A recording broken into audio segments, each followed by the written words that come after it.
Ну что, доброе бодрое утро. Начнем новый день в Ничанге, Вьетнаме. Всем привет, это Мечтательница у моря. Я продолжаю путешествовать и показывать вам то, что увидела сама. Это Азия, Вьетнам. И сегодня погода лучше, чем была вчера.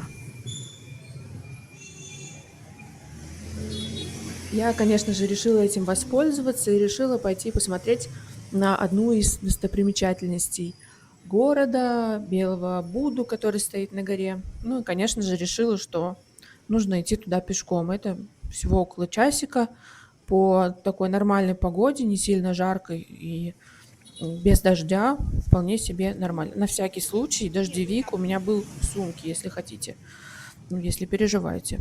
Ну, я его стала носить с собой после того дня, когда все затопило. Надеюсь, вы видели в одной из прошлых серий. Честно говоря, не помню, сколько было времени. По-моему, первая половина дня я позавтракала и просто пошла пешком по маршруту, который мне проложили карты. Я не смотрела, это какой район, оживленный, не оживленный, но просто было интересно гулять. Смотрела по сторонам, смотрела на вывески, на людей, на животных, как что происходит. Ну, в общем, сами понимаете, это иногда интересно. Я такое очень люблю, я люблю гулять, и люблю гулять особенно по нетуристическим районам. И хотя здесь, на вот этой улице конкретно, по которой я сейчас иду, есть гостиницы, но их уже достаточно немного. То есть большая часть это какие-то заведения уже больше для местных, какие-то более простые кафешки, какие-то сервисы для скутеров, какие-то магазинчики такие хозяйственные больше, в общем, такое не туристическое, можно сказать, место. Кстати, прежде чем отправиться во Вьетнам, я тут смотрела местную блогершу и задавала ей в одном из ее стримов вопрос про электросамокаты. Ну, мне было интересно, потому что скутеров много, а есть ли электросамокаты? И она мне так ответила, что типа нет, электросамокаты здесь не смогли бы существовать, потому что, ну, сами видите, типа того тротуары маленькие, на них всегда стоят скутеры, и пройти-то по ним иногда непросто. Ну вот я сейчас подумала, что было бы прикольно, конечно, на электросамокате здесь передвигаться, но, конечно же, не по тротуару, а по дороге обычной. Что в этом такого? Он тем более двигается зачастую с такой же скоростью, как и скутер, а то и медленнее. Кстати, про скутеры немножко дальше будет очень интересный отрывочек видео. Я, честно говоря, кое-что, что там произошло, видела первый раз в своей жизни. Ну, а про электросамокаты заговорила, потому что есть у меня такая маленькая мечта. Хочу свой электросамокат для того, чтобы кататься на нем по городу. Но это мечта городской жительницы, потому что с недавних пор я начала задумываться о том, что надо больше путешествовать. И в путешествиях электросамокат это не очень такая вот практичная вещь, потому что нужно его заряжать. Ой, смотрите, какой огромный.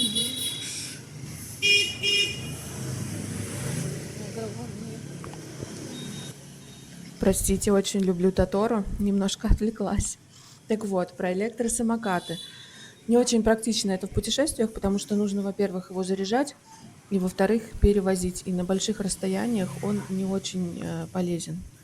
Но, наверное, для каких-то поездочек по городу электросамокат, например, с ходом там, до 40 километров вполне себе. То есть это быстрое перемещение и удобно достаточно. Но не везде они теперь разрешены, потому что я знаю, что где-то в Европе уже ведут с ними кое-какую борьбу. Хотя ничего плохого, на мой взгляд, в электросамокатах нет. Сама их активно использую, ну, я имею в виду прокатные самокаты. Соблюдаю, конечно, все правила дорожного движения, и даже когда еду по тротуару, и там идет толпа, я всегда спешиваюсь и провожу электросамокат мимо людей. На что они, кстати, удивляются. Ну, вообще люди удивляются, когда ты соблюдаешь правила дорожного движения, потому что почему-то все уверены, что электросамокатчики — это люди, которые беспредельно гоняют и, собственно, все нарушают, всех давят и так далее.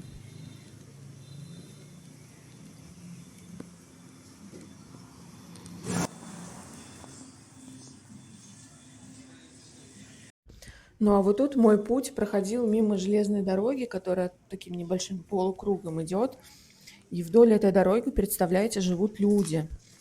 И, ну, собственно, тротуара тут как такового нет, просто вот, ну, пешеходный маршрут, по которому можно пройти. Я так понимаю, живут здесь не очень богатые вьетнамцы.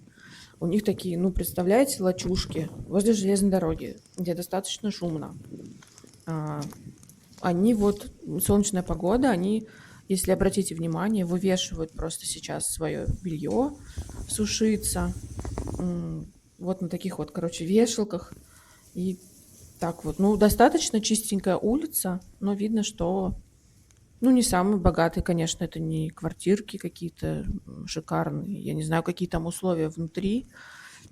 Побоялась попроситься, хотя одна женщина на пути заговорила со мной, но она заговорила, естественно, на вьетнамском, которого я не знаю, ну, точнее, знаю всего несколько фраз. Ну, улицу моют, цветочки стоят, скутеры стоят, некоторые пристегнутые, некоторые так стоят. Достаточно приличненько. Конечно, не скрою, что в какой-то момент мне было немножко страшно, потому что, ну, мало ли, в какой квартал я зашла, и что может произойти. Вокруг нет ни других туристов, ни людей, которые вообще на английском разговаривают. Но в целом, ну, все прошло хорошо. Я прошла нормально, тем более, ну, это же не ночь, день все-таки. И люди вполне доброжелательные.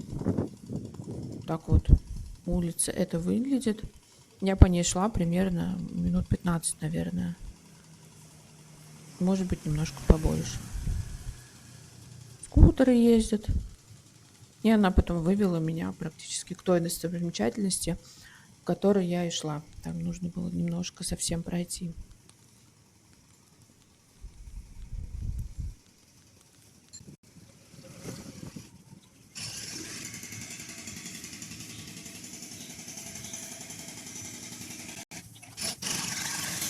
А вот то, о чем я говорила, я столько скутеров давно не видела, наверное, со времен Индии.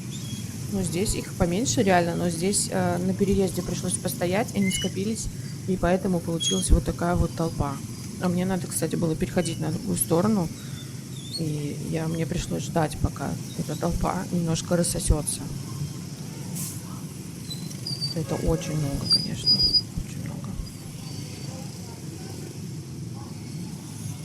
Тут, конечно, во Вьетнаме я много читала перед тем, как поехать об этом. Переходить дорогу нужно так, как ты не сможешь переходить у нас в России, потому что как таковых пешеходных переходов и светофоров нет, ну, точнее, есть их очень мало, а где нет, ты просто переходишь вот так вот между скутеров. Они притормаживают, они могут тебя объезжать, но тут главное, ну, двигаться в своем темпе и не делать никаких рывков, чтобы тебя случайно не сбили, потому что человек может подумать, что ты идешь, например, быстрее или наоборот медленнее. Ну, а это уже путь наверх к статуе Белого Будды. Это главный символ пагоды Лонгшон. А, Высота статуи 14 метров. Ну, а чтобы дойти до нее, нужно пройти там чуть больше 150 ступеней. Ну, это на самом деле не очень много. Я читала просто в отзывах, что это какой-то нереальный путь и что сложно подниматься. Но на самом деле нет. Совсем недолго идти, а наверху открываются вот такие вот прекрасные, классные виды на город. На самой вершине продают там всякие сувениры, бусины дзи, всякие ленточки и палочки-вонючки, которые тут вместо свечей, и с ними надо загадывать желание. Такой ритуальчик там он перед статуей Будды, за ней, и потом еще возле лежачего Будды он находится чуть ниже. Ну, я, честно говоря, не знаю почему, но я здесь очень мало снимала. А еще мне тут помогала местная женщина. И я думала в какой-то момент, когда же она будет просить деньги. И так и получилось. Точнее, она попросила у меня потом, после того, как она мне помогла наверху вот здесь вот поставить эти вот штучки, там и рассказывала немножко про Будду. И потом на другой стороне она попросила у меня купить открытки. Назвала какую-то прям большую сумму, ну, типа там 200 тысяч, по-моему, донгов. Я сказала, нет, нет, нет, это очень дорого. Ну, это же всего лишь открытки. Зачем ты там так делаешь? Ну вот, но она стала мне рассказывать что-то там про свою нелегкую судьбу, про помощь детям, что-то в таком ключе. И в итоге я оставила ей 50 тысяч донгов, просто так. Не за открытки, а просто так. И сказала, давай, удачи. И мне это непременно вернется. Подумала я про себя в тот момент. И что знаете? И что знаете? Мне же это вернулось, потому что в тот же день я узнала, что на работе я выиграла в конкурсе и получила премию небольшую. Это прям случилось буквально вот с разницей, по-моему, вот в час или в 1,5 часа. Вот что-то в этом ключе. Я причем не читала, естественно, чаты рабочие в это время. И мне коллега написал, что, ой, смотри, а ты видела, что ты вот обладательница вот энной суммы. Очень приятно, работает хорошо карма. Ну а дальше я просто отправилась на поиски еды, потому что кушать хотелось. Уже было время обеда, и даже, наверное, чуть попозже, чем обед. Но по прогнозам было понятно, что погода немножко испортилась. Вот посмотрите, я тут сняла, как выглядело море в те дни. То есть после дождей оно просто вот реки вынесли почву, и море стало желтым. Красные флаги, естественно, купаться нельзя. И я пошла кушать в буфет. Это достаточно популярный среди туристов буфет, называется Далат. Принцип такой, что ты платишь определенную сумму и попадаешь в шведский стол. Шведский стол, где можно выбрать, во-первых, еду готовую, какие-то салаты, какие-то супы, какие-то готовые уже пирожки, блюда, суши. И можно готовить самим. Ну, то есть в столах специальные такие чашки а, для гриля, которые тебе включают. Ну, и ты сам можешь включать, выключать. И можешь набрать сырых морепродуктов или там курочки, или там говядины, субпродукты всякие. И готовить это на гриле. Естественно, я пошла попробовать и то, и то.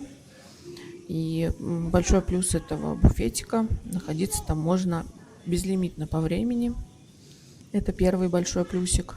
То есть я там, например, провела порядка 3 часов, я никуда не спешила, просто наслаждалась вот мыслью всякой едой, которую набрала себе немножечко сначала, понемножечку стала кушать. Вот. Ну и второй большой плюсик, что на стол тебе ставят а, такую огромную башню с пивом местным. И это тоже входит в стоимость. Ну, то есть можно поесть, попить. Кроме того, из напитков там есть еще всякие газировки, фанта, кола, вот что-то в таком ключе. Ну и за отдельную плату можно взять другие напитки. Не знаю, кстати, насчет воды, не узнавала. Вода есть или нет. Вот. Но я взяла себе для гриля какую-то курочку, какую-то рыбку, цукини. Вот это какая-то рыбная шпажка. Вот, решила попробовать. Кстати, вот обратите внимание, салфетка лежит. Она тоже отдельно оплачивается. Ее просто вам ее включают в стоимость, а, когда вы заходите. Это уже готовая еда на тарелке. Короче, прикольное местечко. Повезло, что было немного народу мне. Ну, потому что не сезон, наверное. Ну и плюс погодка такая себе.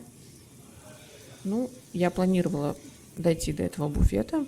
На наши деньги это стоило примерно чуть меньше 900 рублей. По-моему, 885 рублей банк у меня списал. Вот. Вот такой вот прием пищи. Я еще пробовала всякие морепродуктики. Вид у меня был тоже шикарный. Столик у окошечка, вон там вот с видом на океанчик. Короче, классно можно провести время, но я была одна. В компании, наверное, это еще веселее. Соусы вот еще поставили какие-то. Ну, это еще мне здесь пиво не привнесли. Я ходила, снимала всякие такие штуки, что там можно попробовать. Очень большой выбор на самом деле, потому что есть самая разная еда, есть и горячие блюда, и не горячие. Вот уже пиво принесли, поставили на стол, и, собственно, можно было уже никуда не торопиться.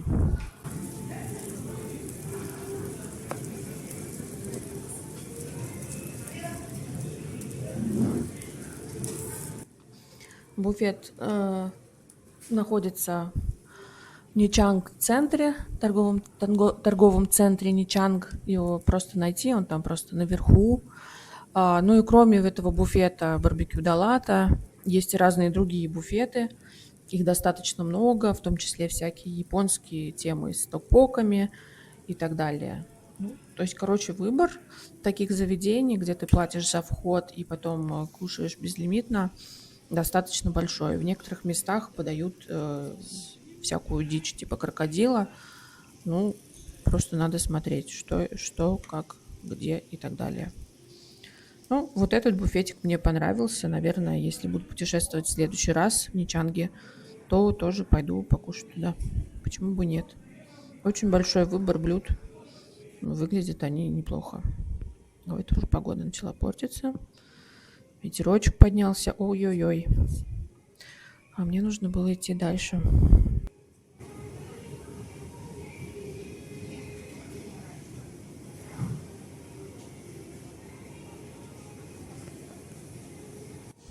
А вон там наверху, похоже, прикольный барчик. Возьмем на заметочку. Вид, наверное, шикарный оттуда.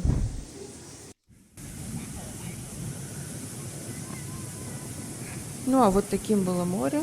Я его уже показывала. Купаться в таком море, конечно же, нельзя, но погулять рядышком можно. Почему бы и нет? Тем более дальше в планах у меня была дегустация дуриана. Ну, как дегустация? Я уже пробовала до этого смузи из дуриана, но было такое настроение, что хотелось попробовать прям цельный фруктик. И я пошла купить дурианчика и попробовать его. Ну, я не сказала бы, что он сильно воняет. Но у всех, конечно, разные ощущения.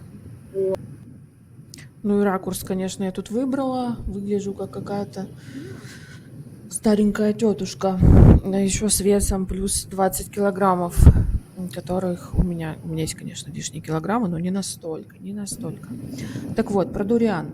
Дуриан я купила упаковочку за 70 тысяч донгов, помним, на наши деньги это примерно 210 рублей, Непонятно. и мне он очень понравился. Он реально Он прям вкусный, очень вкусный.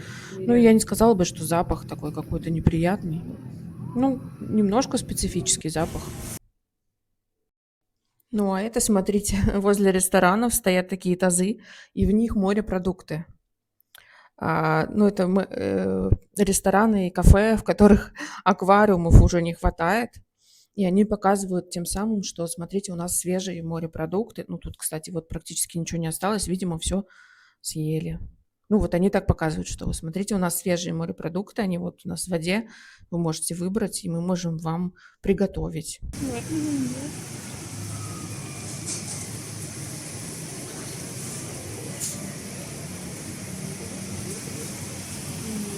Все эти сухие гады.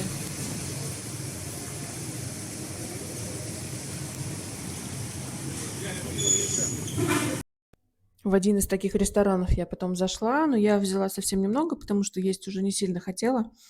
Взяла попробовать себе гребешков. Они оказались очень вкусные и достаточно необычно приготовленные. Короче, там маслица, зеленый лучок и хрустящий лук. И это прям такой, блин, такое прикольное сочетание вкусов. Я такого нигде до этого в гребешках не встречалась. Ну, сами гребешки тоже были хорошо приготовлены, то есть они не были резиновыми, они были мягонькими и достаточно приятными на вкус. Ну и в целом достаточно приятное место. Я собиралась зайти туда еще разок, но потом не сложилось. Ну, наверное, на будущее когда-нибудь такого рода рестораны прям очень люблю. Морепродукты очень люблю. Поэтому, кстати, народа, обратите внимание, совсем нет, что тоже прикольно. Потому что людей я не очень люблю. По секрету. Шучу. Ну, а завершился мой вечер смузи вот с такими ценами. От 25 тысяч донгов за стаканчик свежевыжатого, свежеприготовленного смузи, соков и так далее. Ну, в зависимости, конечно, от фрукта, потому что что-то стоит, естественно, дороже. Спасибо за внимание, спасибо, что посмотрели. Ну, а это уже анонс следующей серии, еще одного моего дня или нескольких дней, как получится, в Ничанге.